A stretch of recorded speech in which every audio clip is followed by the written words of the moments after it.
We're just waiting for my brother Vidal to log in.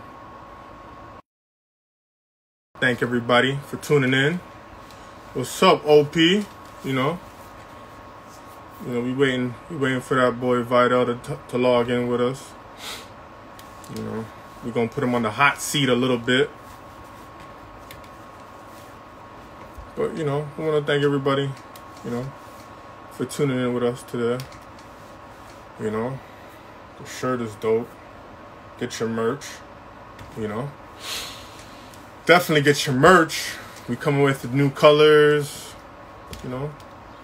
We're going to start doing hoodies, hats, everything, man. It's about to be nice, man.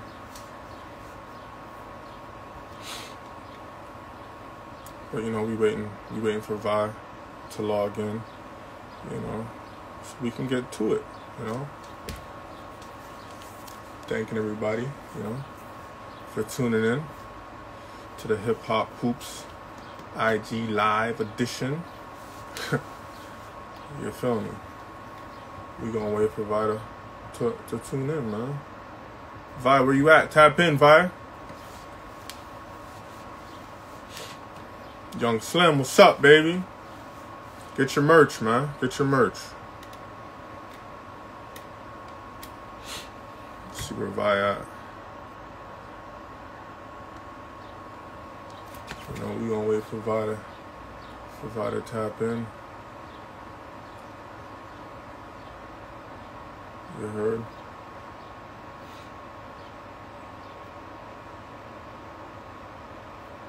Oh yeah, you know, we about to get it in, man. We about to put Vi on the hot seat, man. You know.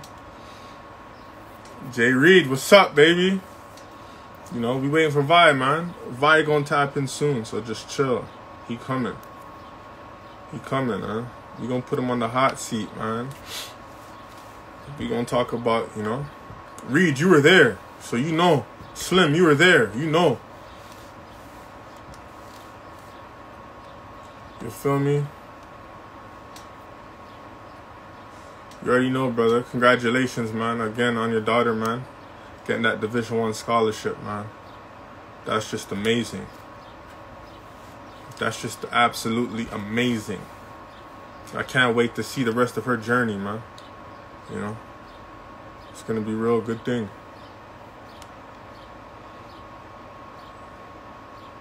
We waiting for Vi to tap in, man.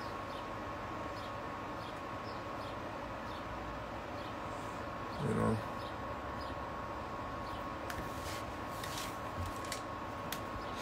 Give him a few more seconds. You already know, brother. Much love and respect, bro. Oh, yeah. That boy in the building now. King Nation. Vi, where you at? Tap in, baby. Yeah.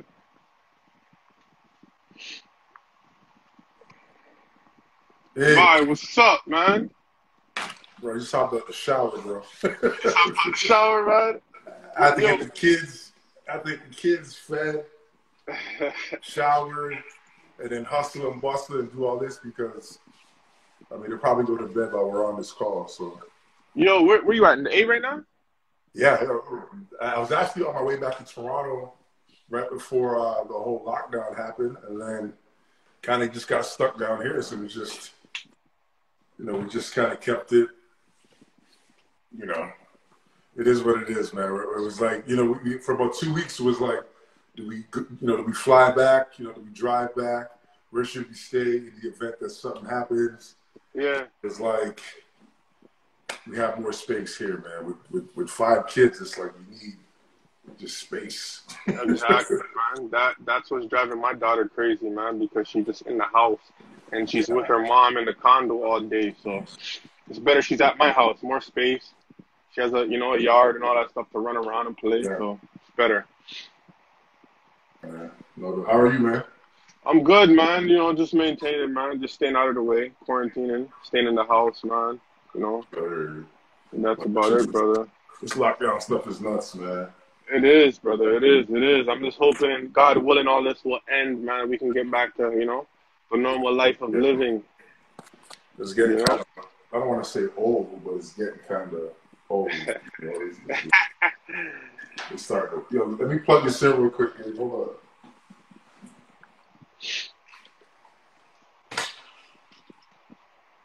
I'm gonna put you on the hot seat today, bro.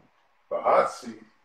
Yeah, man. I know you for too long. I could talk to you about stuff without you getting all emotional and wanting to cry and wanting to fight and stuff, man. You can't talk to you like to get the conversation started, bro. I see you on Facebook. You know me, man. You know me, man. I love that, man. I love it, man. I love it, brother. You know. I love it.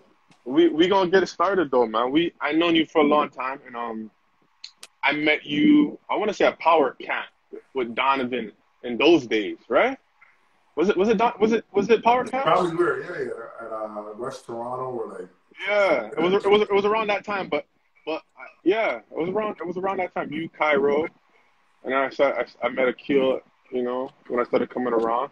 But Eastern was where you started making your noise with basketball, brother. Yeah. Eastern Commerce. Tell me about that experience, man. Especially with everything that happened before you. Tell me about that experience of you playing at Eastern Commerce, bro.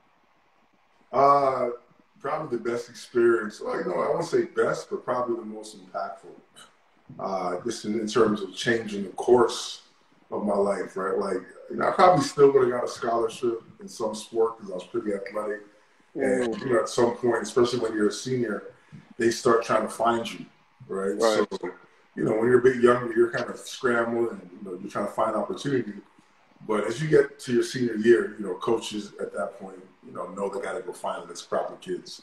Yeah. So, from that standpoint, I think it just really got me ready for what was ahead, in terms of, the attitude, the competitiveness, definitely the preseason, like that helped a lot. Like our preseason at Eastern was like a college preseason. Really? So going into college, that transition, which for most freshmen is the toughest part at times, right? Because like you're going from, doing what you do in the summer, and now you're in a professional setting, and it's like 6 weeks without the basketball, and you're just getting your body ready to go and compete. So, from that standpoint, I think it really helped me as well. But, I think the biggest impact is just like the network of people and the family that you have, once you attend Eastern Commerce and play for the basketball team. That's probably the only, if not one of the few brotherhoods, that exist in our country, as far as I know it, where it's like, it's a real thing. We're like, yeah. I can talk to guys from Eastern, and the minute you mention Eastern, it's like there's a common bond, there's a common thread. So you guys travel deep too, man. 'Cause I remember playing against you in high school, man, in a tournament out in Mississauga. Yeah, and it didn't feel like home court for us. Yeah. You know what? It was a special place. I mean, I think the people there, kind of getting back to what I'm saying, like the people who you encounter there just really, I was lucky. It was a lot of genuine people. They just really cared, and it wasn't about just you as a basketball player. Obviously, you needed to have some talent in the sport to be considered, because I mean, Eastern was like, there was like 100 kids trying out for like 3 spots, man.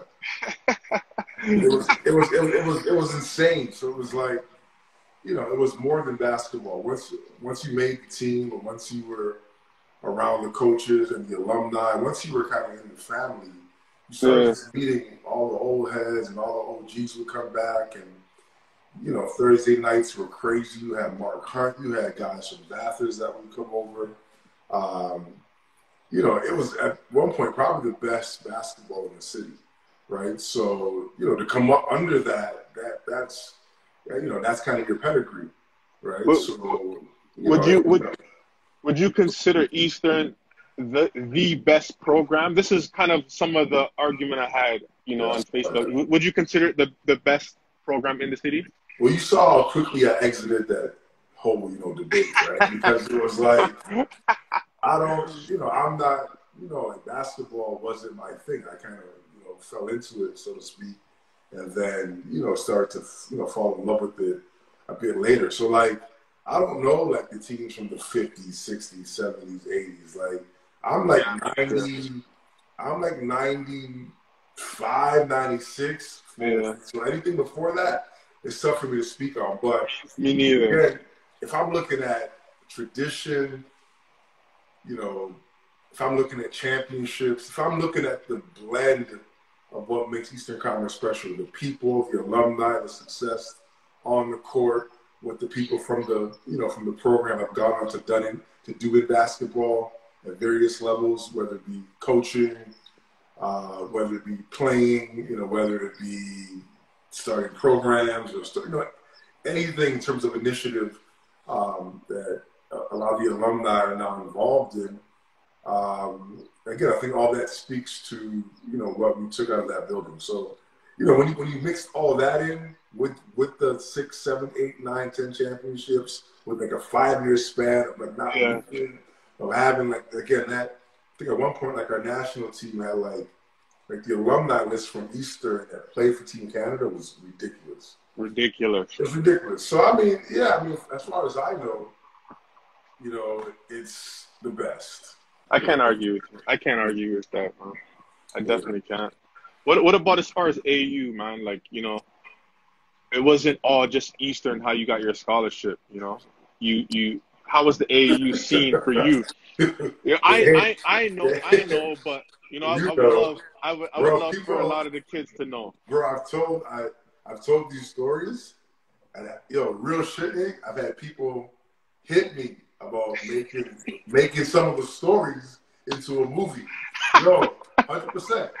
Yeah. Right? And this is like not like, you know, you and I speak now, like, you know, tomorrow, like, yo, V, like, yo, I'm serious, like, that idea of what a movie, like, let's do it. This is, we rap now, and like 5 years from now, you're like, yo, V, those stories you told me, I got a producer friend, and I told him, and this needs to be a movie. So, yeah. I don't know, maybe one day we actually sit down and chop it up with these guys and turn some of these stories into a movie, because people don't believe it. It's like... They really don't believe it, and you know, when I tell a lot of the kids, you know, that I work with, I try to explain to them how hungry we were just to get a scholarship. Because it wasn't like, you know, the Kentuckys and all those schools were coming over to see us, right?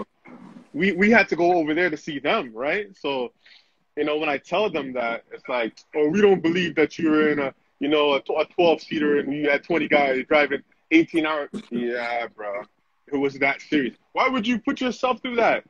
I just wanted it that bad. You didn't know any better. You know, it's just, yeah, you just want an opportunity, right? And that's kind of what it was. So, I mean, AAU was I think, like I told myself this when I reminded myself probably 3-4 weeks ago when I did another interview with Yahoo when they put out the re-release of that documentary. Mm-hmm. Right? Because there's a moment in there where like, I get kind of teary-eyed and I'm like, yo, like, you guys are in Vegas at 15 years old. Our hotel is like, Iggy, the hotel is crazy. I took these guys to a steak dinner, like, at a steak house, like, in Vegas. Like, they're looking around like, Coach, I've never had it. So, like, the experience was, like, above and beyond because, I feel like it should be better than I had it. So that's what I'm trying to create. Yeah. But then, when they come out and it's like no energy, no hunger, no fight, no grit, no toughness. Yeah, it's like, yo, no one did this for me. Like, this wasn't my AAU experience. If you guys really want to know, like, again, like, you might have to watch that in a movie because you won't believe the story. The stories sound outrageous. Yeah. Right? So, we can get into some of it, but you know how crazy it is. It's like the stuff that we were doing. If we look back, like, yo, what were we doing? Give me one good memory though. Like one thing that stood out for you in your quest, to get a scholarship. Whatever. Just give us a story. Just one story. The best memory, you gotta think about it. We're traveling. This is like what, over 20 years ago now? Yeah, well, yeah. Almost 20 years ago. And the stories that we told each other, or the stories that we shared, on those long ass van rides with, like you said, like 10 people in a 7-seater. the nicknames, the fights. Like you gave Flan his nickname. Flan is I know. like Flan been Flan since then, since that day to then. Right? So Ned like, Flanders. Ned Flanders. yeah, I mean, when you play basketball long enough, I think your fondest memories are just those with your teammates, those where you're traveling and just, just hanging out. Just having a good time and just exchanging and bullshitting. Just like, bro, you're like the biggest clown. You're cracking on everybody. Everything's a joke. What we're eating. I always looked at everybody like a family, right? So it was like, we got like 15 guys and we're in America and nobody really expected anything of us for real. Nah. And especially winning in these tournaments. And we'd always go there and perform. You know what I mean? If it was individual with you playing well against somebody, you know what I mean? You made a name for yourself. You know what I mean? So it just became like a family, man. And I still talk to a lot of the guys that we went on the road together with, like the Junior Reeds, the Slims, the Big John, you, of course. That whole era was classic because Dwayne Jones, Andre Riley, Dwight, Lauder on Instagram. But and I'm sure there was some, there was a couple teams that maybe, took that journey before us, right? Mm-hmm. But we were consistently at that point going down to the States, going down to Jersey, Philly, New York. And just met a bunch of good guys too on the way. Rasul Butler. We just the same thing when you plugged us. I was like, like guys you just meet in passing. You think it's just basketball, and then after basketball, you're like reconnected. It's like, man, there was real respect.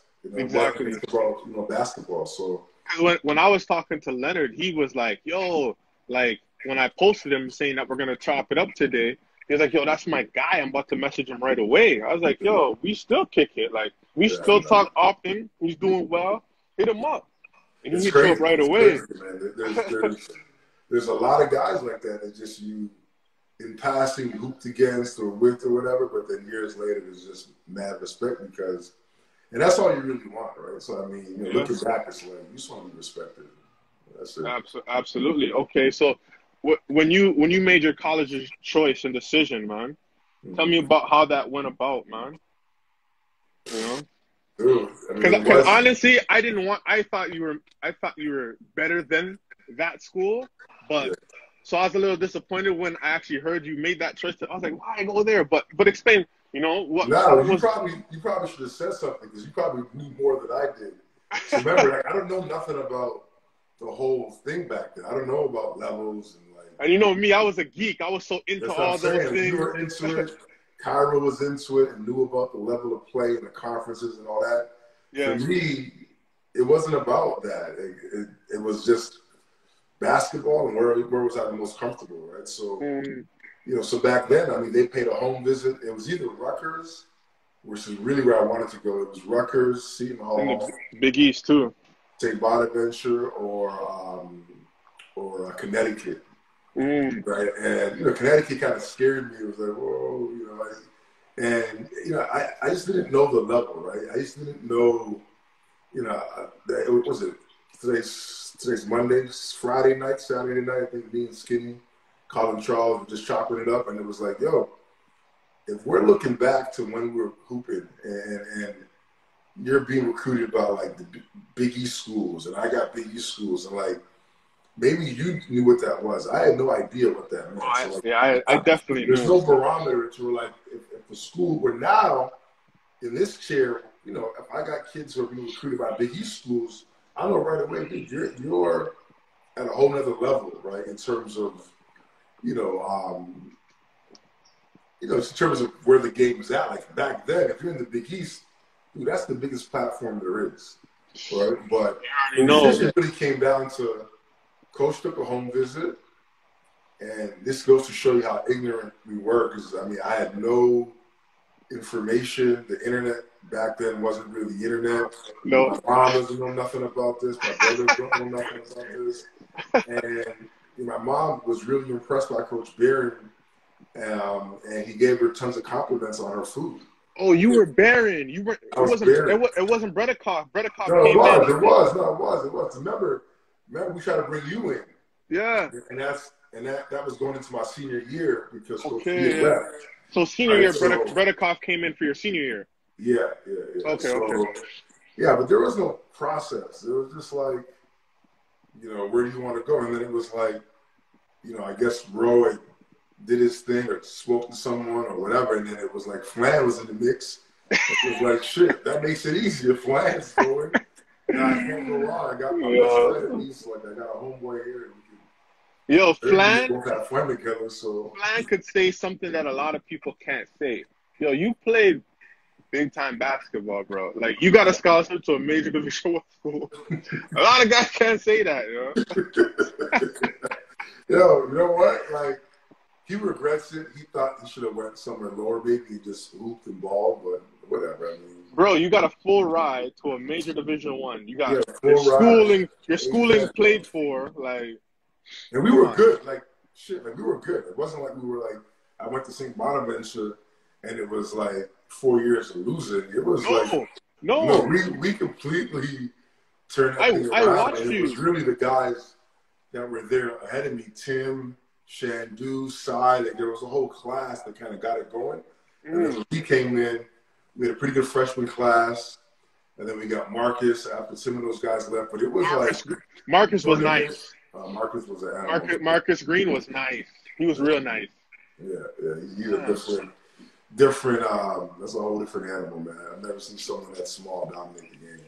So I got a question, right? So was it your freshman year that you made the tournament? Nah, was it sophomore year. Sophomore year, we played Kentucky. Yes, in the tournament.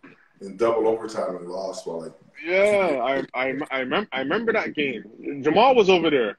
Yeah, that game had I want to say five Canadians because it was me, Cyrus, Elton. That's three on our side. Jamal was four. Oh, yeah, Jamal was four. The fifth Canadian was Sidney Mars. Oh, because he was playing, but Sim was involved in the game yeah. as a coach, right? So it was like the first time I think you had five Canadians. So this is like the early, that early kind of evolution of like Canadians are invading American college basketball, right? And that game was like, and again, like I didn't do shit. I had like 2 points. I don't know, whatever, man. But it was like, bro, that's an experience of a lifetime. Yeah, it's an experience. I mean, coming from where we were coming from, not knowing anything, not having, playing in Eastern's gym, like that gym doesn't really prep you for anything outside of like being intense, right? So I mean, I got no regrets, man. Whether it was AAU, college, like it is what it is, man. You make the best of it. So when you just chose to go to St. Bonaventure, was playing in the NBA on your mind? Like, did you feel because me, I thought you were a pro, man. I thought you were a pro, Vi. I ain't gonna lie to you. No, and you know what's crazy? If I had someone actually guiding me maybe earlier and saying, "Yo, bro, there was nothing." I mean, I was just playing basketball. There was nothing. I knew nothing. I legit thought you were a pro. And the reason why I'm gonna say this is because I looked at you like you're 6'6", 225, 230, solid, and you were a wing. You were a wing. That's NBA protocol. Like, that's a typical wing in the league. And you were athletic. You know what I mean? So this is what's going on in my brain. As young as I was, I still thought like that, right? Because I was such a geek. As far it's why as you need mentors, man. It's why and like us not really, and everyone was learning. So this is like not knocking anyone that was trying to help us. We're all, if you look back, we're all kind of learning on the fly. Yeah, absolutely. Right? Yeah. So it was like, I didn't know how good I was. I had no clue. I can remember Rasul, rest in peace. Yeah, rest in peace, Rasul. When we met, and I found out like how high he was ranked, and it was like he was kind of like the same build, same height. Oh, and then LaSalle started recruiting me, and I spent the whole summer with Rasul, working out and working the camp and like whatever. So it was like, I remember him telling me like, "Yo, like, it's gonna come. Like you're nice. Don't worry about schools and offers." But like, he had no idea where we were coming from as well. Like, dude, we don't have a real perspective on this whole thing. So you know, like I learned I felt like I was good because I was a confident person and I love to compete. So I think that was my biggest strength. Like I just love to win. So, you know, I'm going to do whatever I need to do to win. But in terms of having an idea and having real confidence in the sense of like I know I belong somewhere, that didn't happen until later because no one was telling me or like showing me like, yo, dude, you can, you know, I just want to play. I just want to win and just be, you know, respected. But outside of that, like NBA, dude, come on, man. Like, never. You've never heard me talk about playing pro, NBA. That was And that, never on my mind. Like, I and was that was never. so and that was so weird for me because I had ultra confidence in myself and my ability. And I always felt like, you know what, I want to try to do this and do this to the best of my ability. I knew pros weren't really coming out at that time, but I Yeah, always looked at you as a big brother and like, okay, I know this guy's is league ability. He just has to be seen. yeah, And that was always my mentor, especially with you, because there wasn't a lot of guys coming out of the city at that time who was 6'6", 230 solid and was a wing. You know, you're 6'6", 6'5", you're a big man. Well, it's crazy because like when I look at Wayne Smith, Mike Schmidt, you know, to kind of touch on what you're saying, to me, those guys were pros. They I were thought those guys pros. were so talented. It was like, Yeah, yo. So if I'm, yeah, like I see what you're saying. If I'm the same height, same yeah, skill set, or similar skill set, you're like, yo. But you know, that's looking in the mirror and understanding who you are at a young age. And yeah, you know, I didn't know that. And like I said, like for me to go as far as I went, and you know, spend 8 years playing pro and doing all that I did, and really stumbling over it, bro. I'm like, how can I regret anything? There's people who've worked their entire life. Well, this is gold in mine and can't make it, and I'm just yeah. kind of, you know, I'm just kind of taking things as they come down my pipeline, and you know, so it's all been a blessing, bro. Honestly, man. Like basketball, like you know, You made so much relationships, man. Like if it wasn't for basketball, I would have never met you. You know, if it wasn't for basketball, I would have never met Kyra, Akil, all you guys from around that way, right? So I looked at, you know, I don't regret anything that I went through. I look at it was all a blessing, man. Because I got to meet some wonderful people along my road and, you know, with my journey, you know, Jared, Jack, where I still communicate with him and we no doubt, talk. And we no went to doubt. Mount Zion together, right? So, Yeah. you know, No, you know what? It's in our era too. You know, when I think back, like you know, at the point where maybe you know I knew I was probably the best player in the city. I felt that way. Like okay, like I'm the best guy right now, right? Where part of that was like, if you think about it, I played basketball everywhere in the city. hmm There wasn't somewhere in the city where I wasn't at yeah, playing basketball against the top guy from that neighborhood or you know the guy that's you know supposed to be the guy. Whether it was I was in Jane Finch. I remember there was one spring or one summer. I was in Driftwood every single day hooping. yeah, Right? I was downtown. I was at George Brown. I was in Scarborough. Like wherever there was a good run, I would try to make my way over there and improve myself. So like that's part of the journey that we went through that's kind of lost now. Like maybe yeah, you guys may match up against each other, but like we're going to your hood and just hooping. yeah, Just like call your own foul type of shit, right? So, yeah, you know, like that part of it, you know, I kind of, you know, I mean, I don't miss it, but like that gave me to a sense of like, you know, I'm doing this all throughout the city. I'm not just good in my neighborhood. I'm good in every park and rec in the whole city because it was parks and rec, right? yeah. So it was like a community center basketball. So, Yo, you know, I got a question for you, man. This is a question that I want to ask. I know you've seen me post it many times, but I ain't even going there. I come already know on, what you're gonna ask me. I respect your basketball mind, and this is why I'm asking you. And I know you're not going to be biased. Who is the best player to ever come out of this city, man? Okay. Out of Toronto, In Toronto, your opinion. Who do you think? current guys included, like everybody. Everybody. Who do you think is the best player to come out of this city, man? The city or Ontario?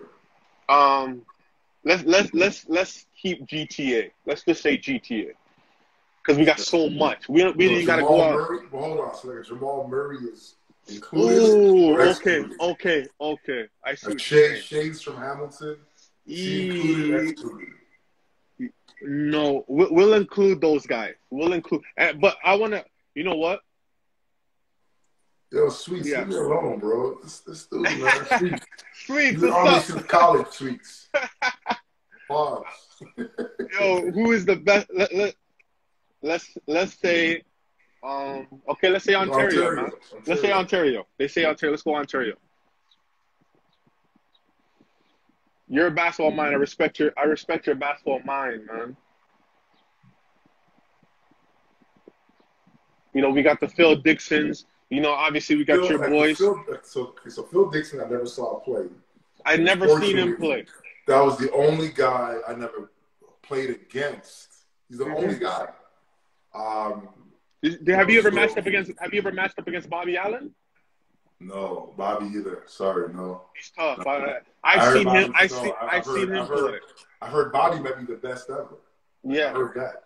Right? I seen him play. I never seen Phil, and obviously back when he was playing, I just seen him play when he was like 50 and he won the Battlegrounds.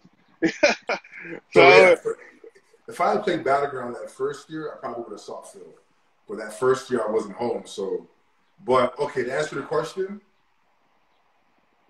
I'm leaning towards right now, without seeing Bobby or Phil play ever, I play with Denham. I can't say Denham. I love Denham.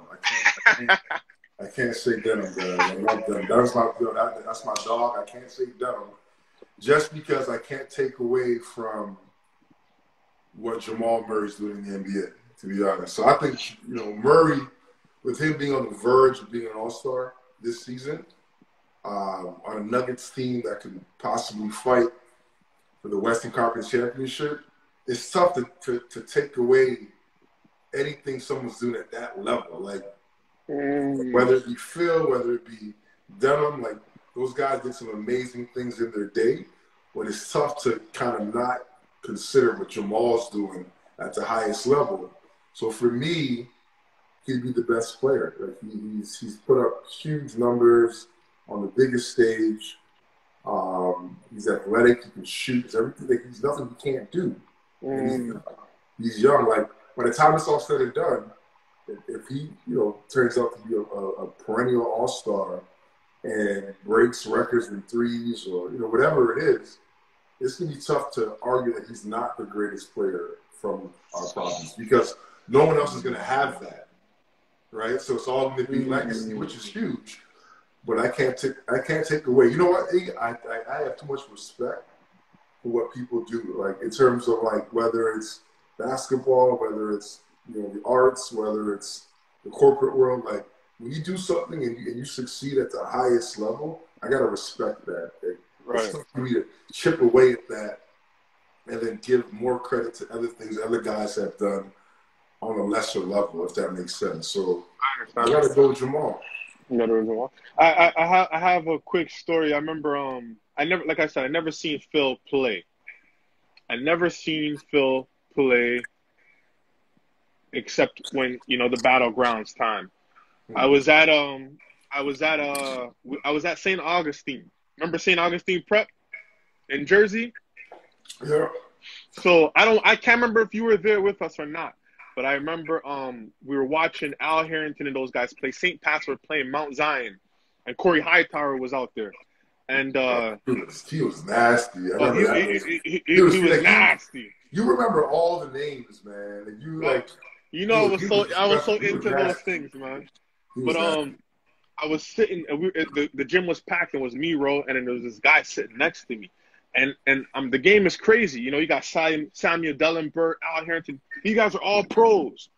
Shaheen Holloway. And I stepped on the guy's shoes, and he goes, "Watch my shoes, man. Iggy, these are $5,000 Gators." So I'm like, "Yo, who is this dude, man? Like, what are you talking about?" And he goes, "Yo, I know who you are." And we was talking. I was like, "Who are you?" And he was like, "I'm the coach at UConn. Light-skinned dude from, oh, man, I forget his name. Light-skinned coach, Lato, Dave Lato. I'm Coach Lato, we were watching you.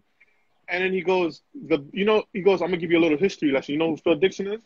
I go, yeah, I heard of him, but I never seen him play. He goes, he is the best player I've ever seen with my own eyes. Really? And I was like, so I'm like, yo, you was at UConn and you had Ray Allen? He was like, Yeah. and I was You like, know what? whoa. Phil must have been disgusting because I've heard Phil's name since I've entered the whole basketball space. Like consistently, Phil's name every single year of my life since 1995. Crazy. We're talking basketball. Phil Dixon's name has come up, so he's a legend in that right alone. And as long as his name continues to be passed on, his legend will only grow. So Phil will go down regardless as arguably the greatest player of all time because he's got a legend to his name, where most guys don't have that. I'm telling you. And that when I heard that story, me as the basketball nerd I went straight home. I started trying to do some research, asking people questions and, who's Phil Dixon, asking my brothers and my sister, and they're all telling me like, yo, if he didn't have that bad injury, I think it was to his knee or something, he would have been in the league, man. That's crazy. Yeah. Okay, what about your AU program, man? You got Northern Kings, man. Just tell me the difference between your AU program and others, man. You know what? I mean, I think our program, reflects, myself. I think that's kind of what happens with programs, right? You're a reflection of your leader, or, of your coach. So that automatically makes us different because I'm different than everybody else. I'm not better, not worse, but we're not the same, right? So I don't try to be the same. We don't try to follow what other people are doing in terms of like what they may think is important. So I don't know. I mean, it's tough to say how we're different outside of, I know my approach to the game and what I expect from kids having gone through the same process and now having, the ability to provide an even better opportunity, that I'm expecting a certain level of attitude, play, commitment, the whole nine. So, I think those things, do make us different, because in AAU, it's especially now, it's not like when we played where it was like, we weren't going to go play for shoes or play for anything. Like, are you kidding me? Like, we're not playing for anything that's material. We're playing for we're chasing like a dream, right? So it's no different. So, that hunger's never left me. So like, if you're in our program and you're about that other stuff, like I'm gonna sniff it out and I'm gonna get rid of you. I don't care how talented you are. I can't be around that. That will vibe with me. So, and I'm not gonna watch young people throw away their opportunity or think they know it all, right? And I got players, we bump heads all the time, and that's fine. That's part of the relationship. I can live with that. So I got no problem working through that stuff. But you got to be, you got to be committed, and you got to be buying into us as people, not just into what we can provide for you, right? Because, for the most part, we're volunteering. You've got real experiences.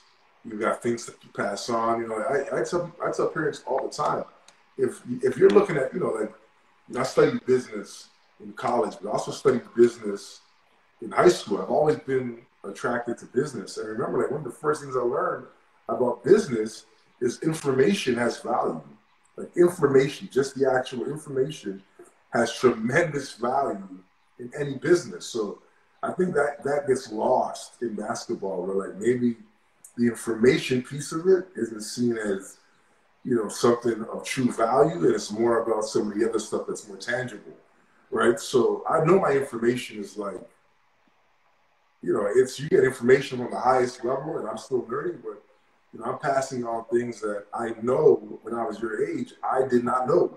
My mom did not know. My high school coach did not know.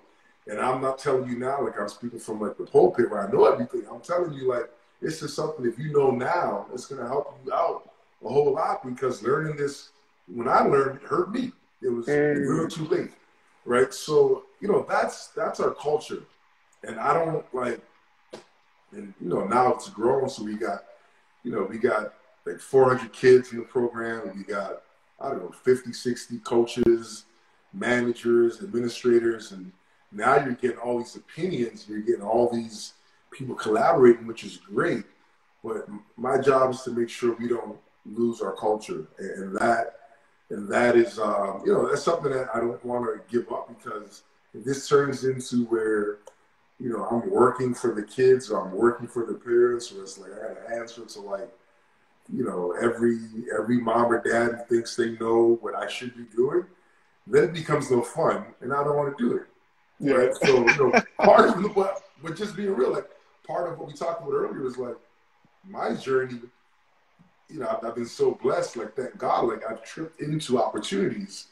And not that I don't work hard, like, kind of just landed into an opportunity. Like, I've always tried to be ready for an opportunity. I think that's part of being successful, is you're ready, and you're, you know, and you're prepared, and you're willing to accept failure, because you're going to fail at first. You're not going to just have success. And you learn that through sports.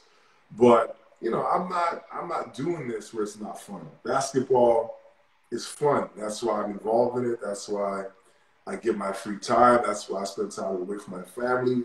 Yeah. I don't want to work at the college level. I don't want to be a college coach. I'm actually a 3 hours student do that. I don't want to do things at certain levels, because I know it's going to turn into a job. Basketball for me has always been fun, right? So, you know, at this level, it allows it to be very competitive, because I'm working with some of the top talent in the country, very rewarding. You know, and then I think too, like, working in basketball, you can be working at the highest level in high school. It ain't much different than working in the NBA outside of the demands of your time. But the coaching piece, like the relationship, the connection to the player, the things you're passing on, the skills required, those things don't change. So people have that part twisted, where they just like, if I was at that level, I would have a better. Nah, you have more work. You have a lot more work, a lot more responsibility, and that's a business. That's black and white. If things aren't getting done, let's find people who can get it done. So, you know, at this level, it gives you obviously a bit more freedom. You're not under the gun to win games. I'm not being pressured to, you know, go sign a top free agent. Like, there's none of that happening in my life. That can be a bit stressful, man. Give back, enjoy, you know, act a fool when I want to act a fool, and, you know, still have time to raise my own kids, which is important to me, because a lot of coaches give up a lot of that time, because that's part of the grind, right? And it's you know, they try their best, but bro, this is the longest I've ever been home. This is it. Like, this whole quarantine, it's the longest I've stayed put in probably the last 20 years. That's crazy. Yeah. That is crazy. Wow. So okay, let me ask you about the this animation, man. I seen you posting it, and it seems so interesting to me, man. I wanna get you to, you know, tell us a bit about this, man, that you got coming up, man. And where the whole thing? Are you like a big, you know, cartoon guy growing up? Like, where'd this come from, man? Nah, you know what? Like I said, I think I am a big business guy. I love business, and for me, business is like a lemonade stand. Business isn't, you know, some complex thing. Like, there's some businesses that are more complex than others, but, like, you know, I just like bringing things from the mind to paper and going through the whole process of bringing it, you know, to a consumer, you know, or to an audience, right? So, and then creating value, you know, around that product or service, and then boom, you got a business. So this isn't, I'm not doing this to create a new business, but this is part of my business in the standpoint of, you know, I'm working with a lot of young kids, and I'm trying to find different ways to connect with my audience, right? So about a year and a half ago, I was on vacation. I think we were in Mexico or wherever. So I think it was like my second to last day, right before it's time to go home. I was leaving the gym, and I bumped into a guy that ends up being the former vice president of marketing for the Pelicans. And we just ended up chopping it up. And I think it was like actually 3 days before I left. We ended up spending the next 2 nights hanging out, drinking, just having a good time. And we just started to just exchange ideas. So he was a marketing guy. my background's in marketing, you know, and I love marketing. I love, again, trying to find ways to, you know, to bring things from idea to product or service, and having that gain some traction, and finding, you know, finding ways to make sure it's successful, or if it's not, what do you have to tweak? Like, what do we have to change? And so all that is like the actual work that I do is finding ways to build yourself. So it's got more connectivity, it's got more substance, it's got more fabric, because that's what having a business or a brand is all about. Like, it's not just about selling things, it's about connecting with people. So this is another touch point, a point of engagement. All the characters are organic. They're just things that we thought of, my wife and I. The other guy that we're working with ended up connecting me with a designer that's super dope, and he's the artist out of New York City, and he's worked with 555 Soul, used to work with the Source magazine. So like he's also brought brands from like inception all the way to the masses, right? So he knows what he's doing, and we just put our minds, you know, together and just collaborated. All the music is original music. All the artwork's original. So like the whole thing is like literally thought to paper to process, you know, production, and you know, it's been a year of seeing it come to light. So for me, that process has been great, because I haven't done anything like this in a long time. So it was good for me to kind of tap into the other side of my brain. And it was the right move, in my opinion, in terms of where we're at as a program, right? I think we're somewhat established, you know, and we've got a good thing going. And, you know, I think we had the best team at 17 this year. We had 6 guys get D1 scholarships, all 9 guys that moved on. We got one more guy to place, and then our entire 10 will be playing post-secondary, right? So That's crazy. yeah, so we did a great job, like, on those fronts, and I never lose sight of that. But I know that's not enough, because, you know, that's not really gonna, you know, get the 8-year-old, 9-year-old parent, or a kid who has a parent, or a parent who has a kid at that age, you know, 8 or 9 years old. That kid who's 17, 18, who's doing amazing things. Again, there's a disconnect between those two, you know, parties, right? They're not in the know, or they don't know the journey, or they just don't care. Like, my kid's 8, that kid's 18, you know. So, you know, this is a way to kind of, you know, bring the program together, you know, in a way, because the cartoon isn't a kiddie cartoon. It's more hip, it's more urban. It can appeal for guys like ourselves that are, you know, late 30s, early 40s. All the way down to a teenager, because, you know, it's got that vibe to it as well. And then, you know, a young 8-year-old or 9-year-old kid can actually see that too, and be like, all right, that's cool. So, you know, I'm hoping, honestly, it's just a point. It becomes a point of conversation. That's it.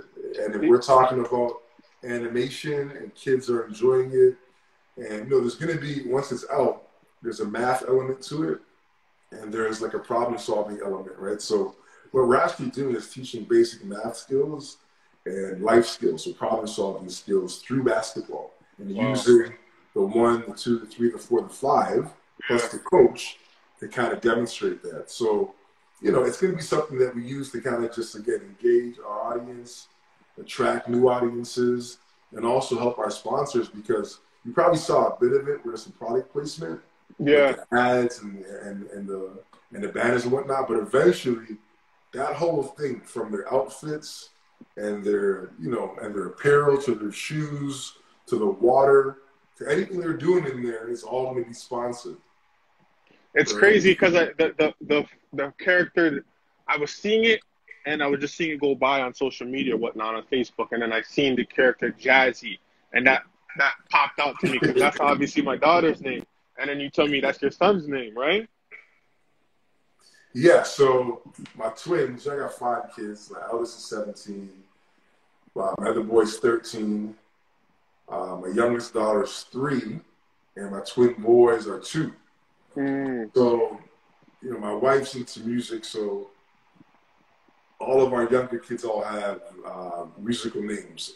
at some point in their name. So if not their first name, which none of them have their first name except Lyrics. Lyrics name is like it's a musical term, but the other name, so Kyrie's middle name is Soul, so it's Kyrie Soul. Kean's middle name is Jazz, so it's Kean Jazz. Nice. So where you get the Jazzy from. And then Anaya's middle name is Melody. So it's like you're able to throw in like jazzy and use inspiration that's right in front of us with our kids.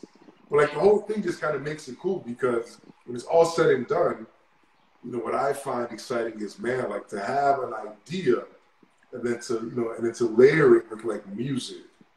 And we got merchandise. We got like a whole movement coming on the heels of the cartoon, right? So you got animation, music, merchandise.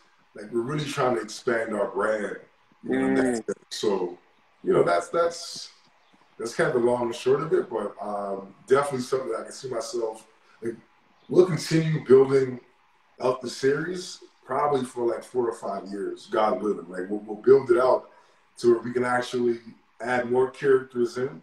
We want to add into NBA legends. So we got Charles Barkley, we got Shaq, we got Kenny Smith, we got Ernie. So like I'm just gonna start pulling in all types of people and their characters, and none of this is for sale. So like.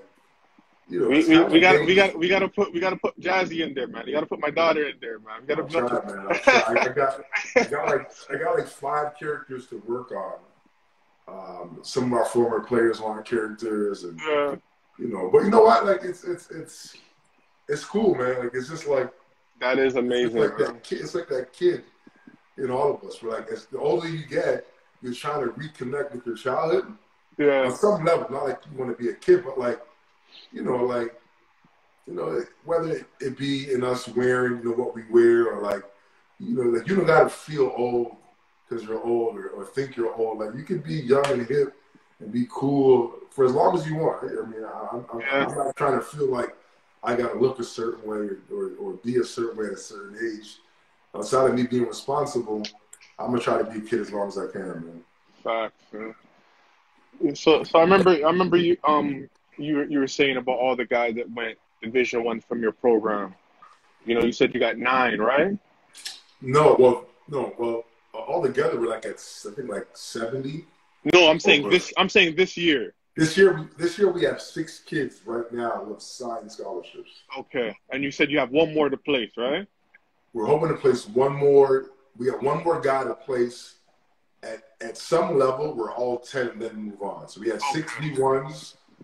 Right now, we got 2 D2s. So we have 11 guys that are going to sign. We have 10 who have signed. We have 1 more that's going to make 11. 6 D1s, 2 D2s, I think a JUCO and a couple CIS kids that end up staying in Canada. So that's crazy. Which is great. Like, they're both going to really good schools, both good players. But like that's kind of our goal too, is try to move every kid on and not make it be about the top 2 or 3 kids, which is what AAU is typically about. For us, real success is moving on all 10 to 12 kids. So I mean, actually, about the motivation. Like, do you see the motivation is different now that in these kids because they see it's possible to go to the league now? It's funny. I just wrote something on motivation this weekend. We're doing this newsletter and had to write something about it. Are they as motivated? I don't know. I know I'm motivated to whoop your ass. So when it comes time to play, you better be motivated to win. And that's something I try to instill into my guys. Like, guys, it's about winning, man. It's about coming up with a winning effort, and winning supersedes everything in this industry. If you win, people recognize that, and it's tough to take away from winners. If you're winning, Jordan said it, right? Like, there's a price to pay for winning. No one critiqued his process up until now. And this is like 20 years later. Until now. You can critique it now as long as you want, right? And like, it is what it is, whether you agree with it or not. But, like, there was things he had to do to win. So, I mean, the players are, I wouldn't say they're more motivated because in a general sense. Some guys are really motivated. Some guys are hungry. Some guys see this thing as tangible. It's right there. And, sometimes that inspiration, too, can kind of drive your hunger or your motivation, right? Because, we all need it. We all need motivation. And, Yeah. I don't think they're as hungry because there's more opportunity. There's more outlets. So if you ain't doing it for me, I'm going to go here. And if you ain't doing it, I'm going to go there. So all of that can chip away at your hunger, at your willingness to kind of stick through things. So I've often said that I think some kids nowadays are spoiled with opportunity. There's too much of it. Yeah. Right? So, but again, I don't like going back to like who's better time, which is better, more motivated, less motivated. You better be motivated to win, or else you ain't playing. Facts. Bottom line, if you're not motivated to go out there and do something, dive on the floor, stop somebody, get in someone's face, dive, whatever. If you're not willing to do that, me and you are gonna have a tough time with our coach player dynamic because my intensity is too high. I can't have that low energetic wave around me in a competitive sense. And it's funny because we won our league this year. It's funny. So we won the whole league. And it's funny, man, you're doing coaching at this level, and when you first start coaching, you're learning about coaching, right? So people want to coach, it's like, well, get started, because there's a whole lot to learn about the process itself, and then what kind of coach are you going to be, and what's your style, and you got to coach to your personality, right? So I'm a fiery, intense person, but where I've grown is like in moments of chaos, I'm super calm. I'm like, I'm ready for this. I've been there. And my players and some parents have given me positive feedback around that area. Like, yo, V, as Vi, as intense as you are, in the moments where we're freaking out, you're calm. Like, totally you gotta calm. be. Like, how do you do that? How do you when have things to are be going bad, you're freaking out. Yeah, because things are not going bad. So complacency sets in. And now things are going crazier, or it's the moment of truth. Now we gotta just, really be leveled and execute. So it's funny, man. What motivates me now is different. What motivates these kids at times, I'm trying to tap into that.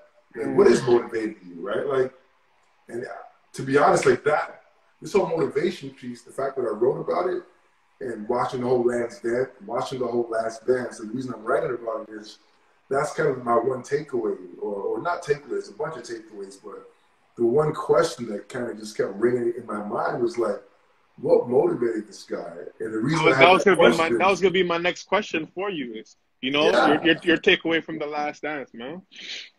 It was, and then what I did in the piece that I wrote, I was kind of going back to, and we all go through this probably, but now, at my age, I'm 41 years old, 5 kids, I'm motivated, but I'm not motivated in all the same areas as my life anymore. Like, I may be motivated to do certain things more than I am motivated to maybe go do something that was more fun and more beneficial when I was younger, right? So your motivation at times changes, so when I was young, I can remember, if I'm looking back and comparing what was my childhood like, my teenage years, what was my day like, and if I use my behaviors as a barometer for my motivation, so like your daily routine kind of points to your motivation, right? Like, if you're highly motivated, you're gonna get up and do things and make things happen.